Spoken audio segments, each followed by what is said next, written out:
আমি আজকে আমার মেয়েকে নিয়ে সিনেমা দেখতে এসেছিলাম। আমাদের সিনেমা বনলতা এক্সপ্রেস, কিন্তু বনলতা এক্সপ্রেসের টিকিট পাইনি।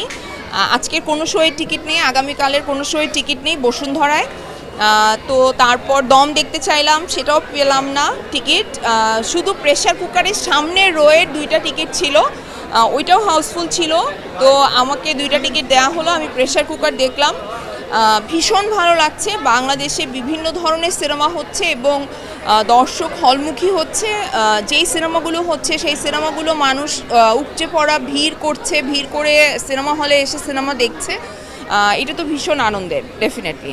দর্শকরা টিকিট না পেয়ে হতাশ হয়, বাট আপনি আপনার সিনেমা দেখার টিকিট পাচ্ছেন না, এটাকে হতাশা বলবেন না আনন্দ বলবেন? এটা ভীষণ আনন্দের। স্যান্ডেলিনা সো, রূপচর্চায় আভিজাত্য। একটু কষ্ট লেগেছে কারণ আমার মেয়ের স্কুল খুলে যাবে, ওকে দেখাতে পারলাম না। তো আবার ছুটি শুরু হচ্ছে 26শে মার্চ থেকে। আশা করি তখন একটা টিকিট পেয়ে যাব, দেখানো যাবে আমার মেয়েকে, আমার ফ্যামিলিকে। আর কিন্তু আনন্দের এই বিষয়টা অনেক, আসলে যে এটা বলতে পারছি যে টিকিট পাওয়া যাচ্ছে না। আচ্ছা আপু, যে এই যে বললেন যে নিজের সিনেমার পাশাপাশি অন্য তারকাদেরও সিনেমা আপনি দেখছেন, তো একজন শিল্পী হয়ে আরেকজন শিল্পীর সিনেমা দেখে এটাকে উৎসাহ বলা চলে, নাকি আসলে তাদের কাজটা কেমন হলো সেটা জানার জন্য?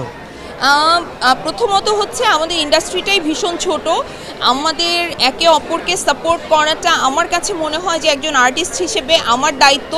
আমি আমার দায়িত্বটা পালন করছি এবং আমি ডেফিনেটলি সচেতন থাকতে চাই। আমি দেখতে চাই ইন্ডাস্ট্রিতে কেমন কাজ হচ্ছে, কে কী কাজ করছে, কিভাবে দেখাচ্ছে স্ক্রিনে এখনকার সিচুয়েশনকে, এখনকার সমাজ ব্যবস্থাকে। সো সব কিছু মিলিয়ে একে তো হচ্ছে আমি চাই যে আমার কো আর্টিস্ট যারা আছেন বা আমার কলিগ যারা আছেন ক্যামেরার পেছনেও কাজ করেন তাদেরকে সাপোর্ট করব। আবার এটাও অনেক জরুরি যে আসলে কি হচ্ছে বাংলাদেশের ইন্ডাস্ট্রিতে, সিনেমা ইন্ডাস্ট্রিতে, সেটাতেও আপডেটেড থাকাটা জরুরি। আদন আপু, আপনি আমাদের লাক্স সুন্দরী নাটকে আপনি জনপ্রিয় মডেলিং বলেন, সিনেমাতে যখন নাম লিখেছেন আপনি কিন্তু প্রথম সিনেমায় বাজিমাত, বিশ্ববাজার থেকে শুরু করে আপনি বাংলাদেশের জাতীয় চলচ্চিত্র পুরস্কার পেয়েছেন। পরবর্তী যে সিনেমাটা করেছিলেন এশা মাটার, সেটা তো আপনার অভিনয়ে প্রশংসিত হয়েছে। বনলতা এক্সপ্রেস এত তারকায় ঠাসা, এত সুন্দর চমৎকার গল্পে কাজ করার আসলে আপনার মূল কারণটা কি ছিল? প্রথমত হুমায়ুন আহমেদের গল্প। আমি হুমায়ুন আহমেদের ফ্যান, এটা সবাই জানে। আমি হুমায়ুন আহমেদের সাথে দেখা করার জন্য লাক্স চাইল্ড সুপারস্টার 2006-এ নাম লিখিয়েছিলাম। তারপরে তানিম নূরের ডিরেকশন অ্যান্ড এত ভালো ভালো কো অ্যাক্টর। আর আমি আসলে একটা সুপারহিট সিনেমার পার্ট হয়ে দেখতে চাচ্ছিলাম যে কেমন লাগে, কারণ আমি যেসব সিনেমা চুজ করি, স্ক্রিপ্ট চুজ করি, সেগুলো খুব বেশি দর্শক নন্দিত হয় না। তো ওইসব সিনেমার ক্ষেত্রে বলাটা খুব ডিফিকাল্ট হয় যে আমার শো হাউসফুল যাচ্ছে, টিকিট পাওয়া যাচ্ছে না। তো এইটা বলতে কেমন লাগে, এই অনুভূতিটাও আমি আসলে এক্সপিরিয়েন্স করতে চাইলাম।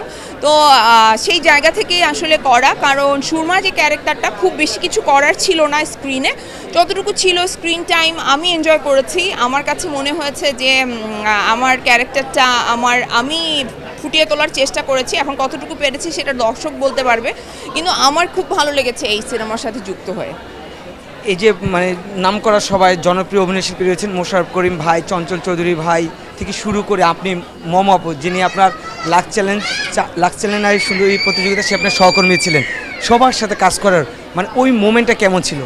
খুব ভালো ছিল। আমরা আমাদের শুটিংটা ছিল অলমোস্ট পিকনিকের মতো। আমাদের মনে হচ্ছে যে আমরা পিকনিকে গেছি, আমরা একসাথে লাঞ্চ করছি, ডিনার করছি, বিভিন্ন রকমের স্ন্যাক্স খাচ্ছি, তারপরে শ্যুট করছি, আড্ডা দিচ্ছি। ভীষণ ভীষণ আরামের একটা শ্যুট হয়েছে। আপু, আপনার তো অনেক ভক্ত রয়েছে, তো আপনার মেয়ে আপনার কতটুকু সমালোচনা করে, আপনার কাজ নিয়ে পরামর্শ দেয়?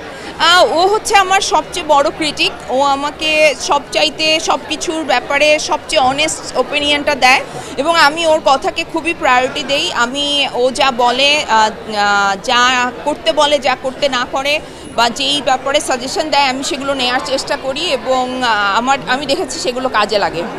ও বনলতা দেখার জন্য কতটুকু এক্সাইটেড? ও ভীষণ এক্সাইটেড। আজকেও আসছে, গতকালকেও দেখতে চাচ্ছিল। আজকে ঈদের পরের দিন আমরা টিকিট পেলাম না, গতকালকেও আসলে টিকিট ছিল না। সো সব মিলিয়ে দেখা হচ্ছে না, বাট দেখে ফেলবো ইনশাল্লাহ। সবশেষ দর্শকের উদ্দেশ্যে কিছু বলুন। দর্শকের উদ্দেশ্যে একটা কথাই বলবো, সবার জন্য ঈদের অনেক অনেক শুভেচ্ছা। যারা বনলতা দেখেছেন, বনলতা এক্সপ্রেস, তাদের কাছে অনেক কৃতজ্ঞতা, এবং যারা এখনও দেখেননি তারা আসেন, হলে এসে সিনেমাটা দেখেন। আরও যেসব সিনেমা রিলিজ হয়েছে সব সিনেমা দেখেন, বাংলাদেশি সিনেমার পাশে থাকেন, আমাদের পাশে থাকেন।